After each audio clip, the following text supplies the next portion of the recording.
तो हेलो दोस्त, आपका इस YouTube चैनल निर्माण क्लासेस पर स्वागत है। जैसा कि हम लोग बायोलॉजी पढ़ रहे हैं, अगर आप किसी भी सरकारी जॉब का, सरकारी एग्जाम का तैयारी कर रहे हैं, सरकारी नौकरी का तैयारी कर रहे हैं, तो यह वीडियो, यह लेक्चर आपके लिए काफ़ी ज़्यादा इंपॉर्टेंट होने वाला है। जैसे क्या होगा, BSSC, बिहार पुलिस, बिहार दरोगा, BPSC, ये सभी के लिए आप परीक्षाओं की तैयारी कर रहे हैं, तो आपके लिए यह वीडियो काफ़ी हेल्पफुल होने वाला है।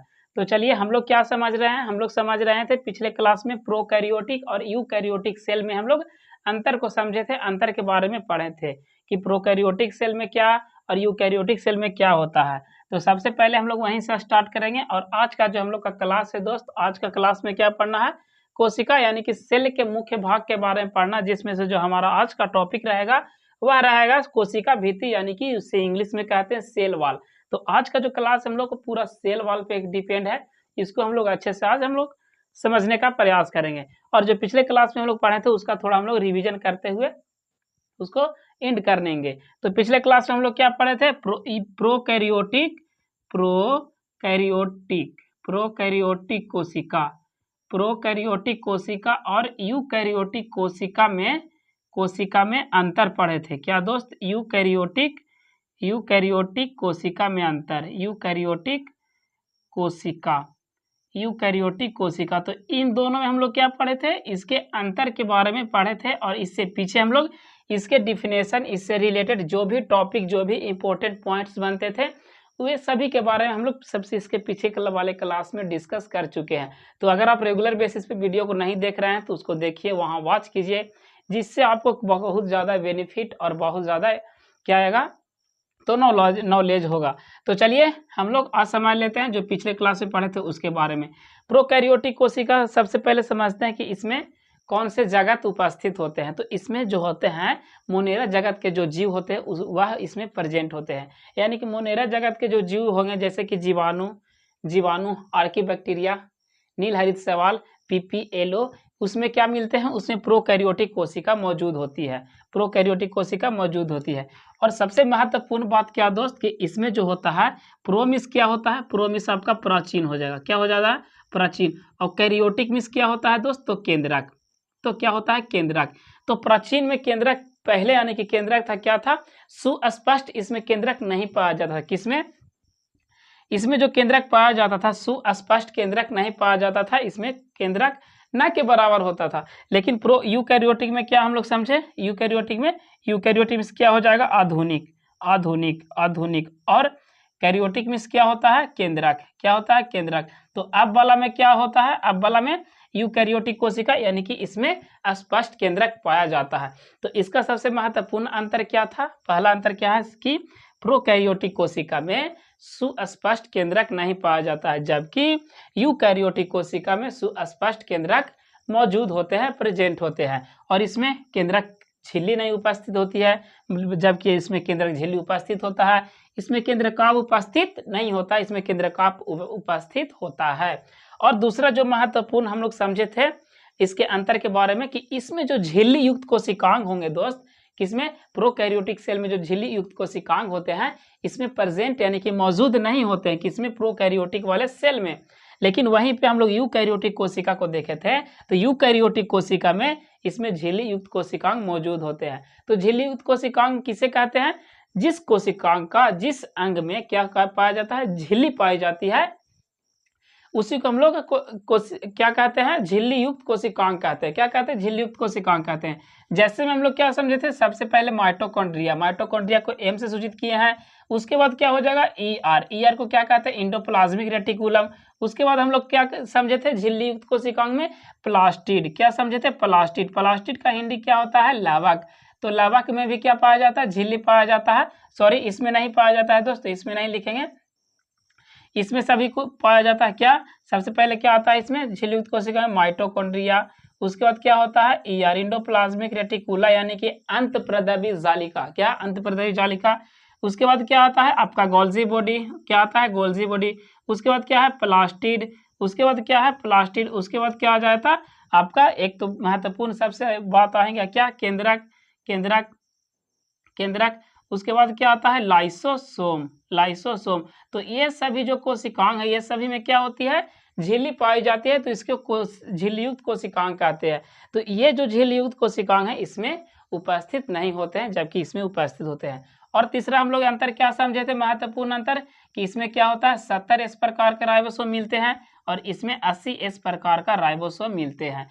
और इससे रिलेटेड हम लोग सारी बातें के जितने भी टॉपिक्स है इसके अंतर के बारे में समझा जा सकता था, उसके बारे में हम लोग डिस्कस पिछले क्लास में किए हैं। अगर आप वीडियो को नहीं देखे हैं तो उसको वॉच कीजिए, जहां से आपको काफी ज्यादा बेनिफिट होने वाला है। तो चलिए आज के क्लास में हम लोग इसको डिस्कस कर लिए हैं। पिछले क्लास का ये रिवीजन था। आज जो हम लोग का क्लास डिपेंड है किस पे है, कोशिका भित्ति पे है। तो चलिए इसको मिटाते हैं और आज का टॉपिक हम लोग पढ़ते हैं, डिस्कस करते हुए आगे की ओर बढ़ते हैं।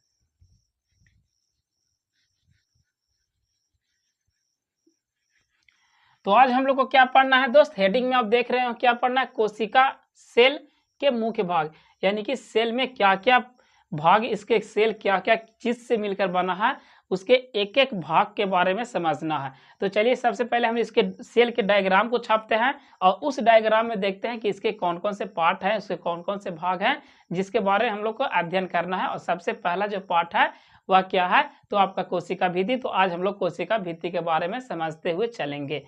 तो सबसे पहले चलिए समझते हैं यह क्या है दोस्त। तो यह एक हम लोग फिगर बना रहे हैं किसका, सेल का। किसका बना रहे हैं, सेल का। किसका, सेल का। यह हो गया क्या, आपका कोशिका भित्ति। क्या हो गया, कोशिका भित्ति। उसके बाद क्या होता है, दूसरा भाग क्या होता है कोशिका का, कोशिका तो कोशिका झिल्ली होता है। क्या होता है, कोशिका झिल्ली। कोशिका झिल्ली क्या होता है दोस्त, कोशिका झिल्ली। तो यह आपका क्या है, कोशिका झिल्ली का क्या है, यह कोशिका झिल्ली है, यह कोशिका भित्ति है। इसके अंदर ही सब क्या पाए जाते हैं, जो भी कोशिकांग पाए जाते हैं वे सभी मौजूद होते हैं। उसके बाद यहाँ क्या होता है, बीच में क्या होता है, केंद्रक होता है, जिसको हम लोग क्या कहते हैं, केंद्रक। केंद्रक का इंग्लिश क्या होता है, न्यूक्लियस, यानी कि इसे एन से सूचित करते हैं। और इसके अंदर ही क्या होता है, केंद्रक झिल्ली होता है। केंद्रक के अंदर ही केंद्रक झिल्ली होता है। और ये सब जो होते हैं दोस्त, झिल्ली के अंदर, कोशिका झिल्ली के अंदर क्या होते हैं, ये सब जो होते हैं, ये सब होते हैं, इसमें क्या है, लसलसा द्रव सा पदार्थ बना है, पारभासी। तो ये इसे क्या कहते हैं, इसे हम लोग क्या कहते हैं, इसे कोशिका द्रव कहते हैं। क्या कहते हैं, कोशिका द्रव। क्या कहते हैं, कोशिका द्रव। तो यही कोशिका द्रव में जो होती है सभी जो कोशिकांग मौजूद पाए जाते हैं। यहाँ पे क्या आपको मिल जाएगा, यहाँ पे मिलेगा आपको माइटोकॉन्ड्रिया। क्या मिलेगा दोस्त, माइटोकॉन्ड्रिया। माइटोकॉन्ड्रिया के बाद का आपको क्या मिलेगा, तो माइटोकॉन्ड्रिया के बाद आपको मिलेगा ER, यानी कि इंडोप्लाज्मिक रेटिकुलम, यानी कि अंतःप्रदवी जालिका। उसके बाद आपको मिलेगा क्या, गोल्जी बॉडी। उसके बाद क्या मिलेगा, गोल्जी बॉडी, यानी कि गोल्जी का। उसके बाद आपको मिल जाएगा आपको लाइसोसोम। लाइसोसोम। उसके बाद आपको मिलेगा क्या दोस्त, इसमें राइबोसोम भी मिलेगा। कहाँ, तो इसमें राइबोसोम भी मिलता है। और उसके बाद इसमें मिलेगा क्या मिलेगा, तो इसमें प्लास्टिड मिलेगा। प्लास्टिड मिलेगा। और क्या मिलेगा, वैक्यूल्स। क्या मिलेगा, वैक्यूल्स। तो इसमें ये सभी जो कोशिकांग इसमें कोशिका द्रव में मिलती है। तो ये क्या रह गया, यहाँ पे आपका यह क्या हो गया, यह हो गया कोशिका भित्ति। क्या हो दोस्त, कोशिका भित्ति। कोशिका भित्ति। और यह क्या है आपका, कोशिका झिल्ली।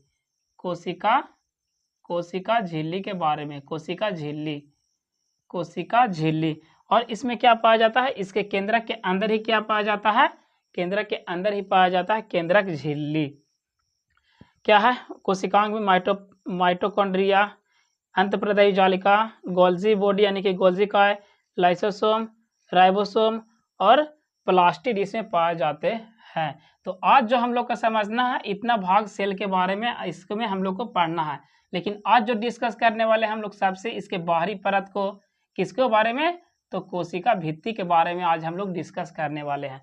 तो चलिए हम लोग आज के क्लास में जो कोशिका भित्ति के बारे में लिखा गया है उसके माध्यम से हम लोग समझते हुए आगे की ओर बढ़ेंगे और अच्छे से अध्ययन करेंगे। तो जो लिखा गया है क्या बोल रहा है, पहला जो हम लोग का स्टेप है क्या कह रहा है, यह केवल पादप कोशिकाओं में पाया जाता है। क्या दोस्त, किसमें, तो यह केवल पादप कोशिकाओं में पाया जाता है। किसमें, पादप कोशिकाओं में। हम लोग समझे थे पादप सेल और जंतु सेल, यानी कि पादप कोशिका और जंतु कोशिका के बारे में हम लोग समझे थे। तो यह जो केवल पाया जाता है क्या, कोशिका भित्ति केवल पादप कोशिकाओं में पाया जाता है, जंतु कोशिकाओं में नहीं। यानी कि पेड़ पौधे में क्या पाए जाते हैं, पेड़ पौधे में कोशिका भित्ति आपको देखने को मिलेगा।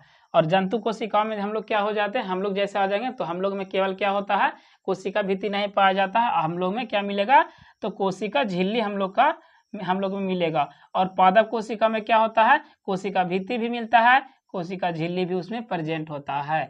और नेक्स्ट क्या है, नेक्स्ट है इसमें क्या लिखा गया है, जंतु कोशिका में कोशिका भित्ति नहीं पाई जाती है। नेक्स्ट क्या हम लोग का नेक्स्ट जो पॉइंट है क्या कह रहा है, पादप की कोशिका भित्ति बना होता है। तो पादप की जो कोशिका भित्ति है दोस्त, यह क्या है, पादप की कोशिका भित्ति है, तो यह किस चीज का बना होता है, यह किस चीज का बना होता है, तो यह सेल्यूलोज का बना होता है। किसका, सेल्यूलोज का, सेल्यूलोज का, सेल्यूलोज का किसका बना होता है, सेल्यूलोज का। उसके बाद क्या है, नेक्स्ट हम लोग का जो पॉइंट है क्या बोल रहा है, यह कोशिका को निश्चित क्या करता है, कोशिका भित्ति, उसके बारे में हम लोग समझ रहे हैं। यह कोशिका को निश्चित आकृति आकार बनाए रखने में मदद करता है। यह जो है कोशिका भित्ति, इसमें क्या इसका क्या भूमिका होती है, तो यह कोशिका को निश्चित आकृति और आकार देने में क्या करता है, महत्वपूर्ण भूमिका निभाता है। क्या करता है, उसके बनाए रखता है, यानी कि यह प्रोटेक्शन का कार्य करता है। किसको, तो सेल्स को। उसके बाद क्या है, उसके बाद यह कोशिका को बाहरी चोट दबाव से सुरक्षा करती है। यह क्या करता है, कोशिका को बाहरी के चोट से और बाहरी के जो भी दबाव होंगे उससे क्या करता है, इसे हेल्प करता है, प्रोटेक्शन देने का कार्य करता है। कौन, तो आपका कोशिका भित्ति। अत्यधिक पानी आने पर कोशिका को फटने से बचाती है। जैसा कि हम लोग जानते हैं कि सेल्स में क्या होते हैं, सेल में क्या होते हैं, सबसे अधिक पानी पाया जाता है, पानी की मात्रा इसमें सबसे अधिक होता है। कम से कम लगभग में कितना, 70 से 90% क्या होता है, सेल में क्या होता है, पानी का प्रतिशत होता है। कितना, 70 से 90% इसमें सेल्स में क्या होते हैं, पानी मौजूद होते हैं। तो अत्यधिक पानी आने पर क्या होता है, कोशिका को फटने से या प्रोटेक्शन देने का कार्य करता है, उसको बचाने का कार्य करता है। कौन, तो आपका कोशिका भित्ति। नेक्स्ट क्या है, नेक्स्ट है आपका कोशिका भित्ति पौधों के कोशिका के बाहर पाई जाती है। कोशिका भित्ति देख सकते हैं कहाँ पाई जाती है, तो कोशिका के सबसे बाहर जो आउटर एरिया होता है वहाँ कोशिका भित्ति पाई जाती है। और यह कैसा होता है, तो यह कठोर निर्जीव और क्या होता है, परागम्य होता है। परागम्य का मतलब क्या होता है, यह जल और खनिज लवणों को आसानी से आर पार होने देता है। परागम्य मतलब क्या हो गया, यह जो होता है जल और खनिज लवणों को आसानी से इसके आर पार होने देता है, तो उसी को क्या कहते हैं हम लोग, परागम्य कहते हैं। कोशिका भित्ति के पाई जाती है, तो कोशिका भित्ति किस किस में पाई जाती है उसको बारे में हम लोग आज डिस्कस करने वाले हैं इसमें। तो कोशिका भित्ति को पादप कोशिका में, कवक में और जीवाणु में क्या पाई जाती है, कोशिका भित्ति पाई जाती है। तो यहाँ पे समझिएगा कि पादप कोशिका का जो कोशिका भित्ति होती है किसका बना होता है, तो हम लोग समझ चुके हैं किसका, सेल्यूलोज का। किसका दोस्त, तो सेल्यूलोज का बना होता है, सेल्यूलोज का बना होता है। कवक का कोशिका भित्ति किस चीज की बनी होती है, तो काइटिन की बनी होती है, काइटिन की बनी होती है। उसके बाद जीवाणु का कोशिका भित्ति किसका बना होता है, तो पेप्टिडोग्लाइकेन का। किसका दोस्त, पेप्टिडोग्लाइकेन का। लिख लेंगे क्या दोस्त, पेप्टिडोग्लाइकेन पेप्टिडोग्लाइकेन का बना होता है, पेप्टिडोग्लाइकेन का बना होता है। इसमें क्या होता है, इसमें और भी मिले होते हैं, हेमीसेल्यूलोज का भी बना होता है, हेमीसेल्यूलोज का बना होता है, हेमीसेल्यूलोज का बना होता है। तो सेल्यूलोज भी दे सकता है आपको, हेमीसेल्यूलोज, लेकिन सब में क्या देता है, मोस्टली जो देता है क्या देता है, सेल्यूलोज ही देता है। तो यहाँ से पादप का कोशिका भित्ति किस चीज की बनी होती है, सेल्यूलोज की। कवक की कोशिका भित्ति काइटिन की, और जीवाणु की कोशिका भित्ति पेप्टिडोग्लाइकेन की बनी होती है। उसके बाद में हम लोग समझने वाले हैं किसके बारे में, तो कोशिका भित्ति की परत के बारे में। कोशिका भित्ति का परत कितने भागों में बांटा गया है, तो इसके 3 परत होते हैं। किसका, तो कोशिका भित्ति का। यह जो कोशिका भित्ति है पादप में, जो ओनली पादप में पाया जाता है, यह कोशिका भित्ति कितने परतों से मिलकर बना है, तो 3 परतों से मिलकर बना है। प्रथम परत को हम लोग क्या कहते हैं, मिडिल लैमिला। क्या कहते हैं, मिडिल लैमिला। यह क्या करता है, यह 2 कोशिकाओं के बीच होता है। किसके बीच होता है दोस्त, तो मिडिल जो लैमिला होता है कितने कोशिकाओं के बीच होता है, 2 कोशिकाओं के बीच होता है। दूसरा जो हम लोग का लेयर है, किसका लेयर, कोशिका भित्ति का लेयर है, उसको क्या कहते हैं, प्राथमिक भित्ति। यह क्या करता है, कोशिका विकास में मदद करता है। किसमें, कोशिका विकास में मदद कौन करता है, तो प्राथमिक भित्ति। और इसमें क्या क्या पाया जाता है, इसमें सेल्यूलोज, हेमीसेल्यूलोज और पेक्टिन उपस्थित होते हैं, किसमें? तो प्राथमिक भित्ति में। और मिडिल लेमेला में हम लोग क्या बना होता है? मिडिल लेमेला किस चीज़ से बना होता है? तो यह पेक्टिन से बना होता है। किस चीज़ से दोस्त? तो पेक्टिन से बना होता है। तृतीयक भित्ति क्या कहता है? तृतीयक भित्ति में क्या होता है, इसको के बारे में देखते हैं। यह कैसा होता है? यह मोटी और मजबूत होती है। कैसा होती है? जो तृतीयक भित्ति होती है मोटी और मजबूत होती है। और इसमें क्या पाया जाता है? लिग्निन पाया जाता है। क्या पाया जाता है? लिग्निन। यानी कि द्वितीयक जो भित्ति होती है उसमें लिग्निन की मौजूदगी होती है। तो इतना हम समझ सकते हैं कि आप इतना अगर लेक्चर को देख रहे हैं तो इतना आपको समझ में आया होगा और आप समझने का प्रयास कर रहे हैं और हम भी समझाने का प्रयास कर रहे हैं। तो अगर आपको लगता है कि यह वीडियो आपके लिए थोड़ा भी इंफॉर्मेटिव हुआ हो तो वीडियो को लाइक करें एंड चैनल को भी सब्सक्राइब करें।